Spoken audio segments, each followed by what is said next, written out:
Welcome back to Twirl Craft Studio. I'm so excited to have you here. Today I thought we would do a dollar store upcycle. I don't usually buy my decor at the dollar store, but I couldn't help myself when I saw this cute little shelf.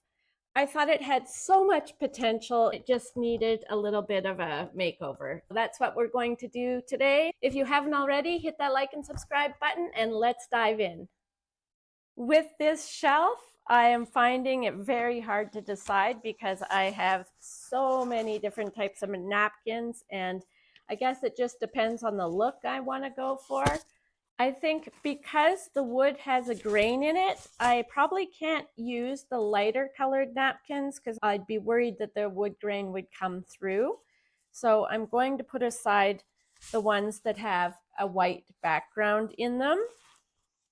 I'm also not a huge pastel person, so I do like bright and bold. Bright and bold is pretty much my go-to. So I think because of my house decor, well, this one's not bright and bold, and this one might work.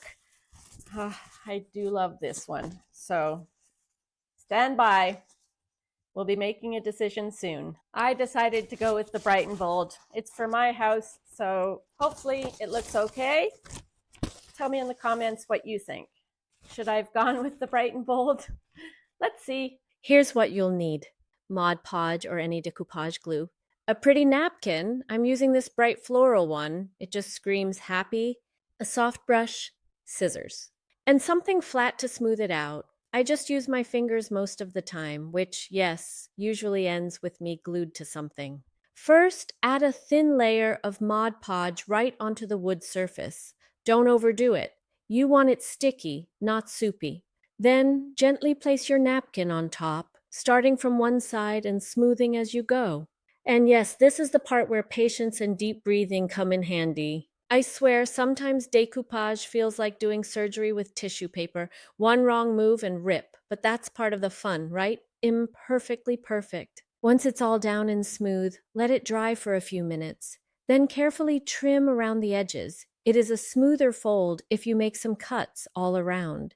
Now seal it all in with another thin coat of Mod Podge on top. This not only protects the paper, but gives it that nice satin finish. Once you have put a layer of Mod Podge on, now it's time to remove the excess paper at the bottom of the shelf. I just gently line it up and tear it off. You can also use a little bit of sandpaper to smooth it out. And look at this transformation. That plain little shelf now looks like something straight out of a boutique, all for just a few dollars and a little bit of crafting joy. I styled mine with a small wooden vase, an air plant, and this little brass teapot I thrifted. It gives off such cozy, global boho vibes. Thanks for coming on this crafting journey with me. And remember, stay crafty and keep on twirling.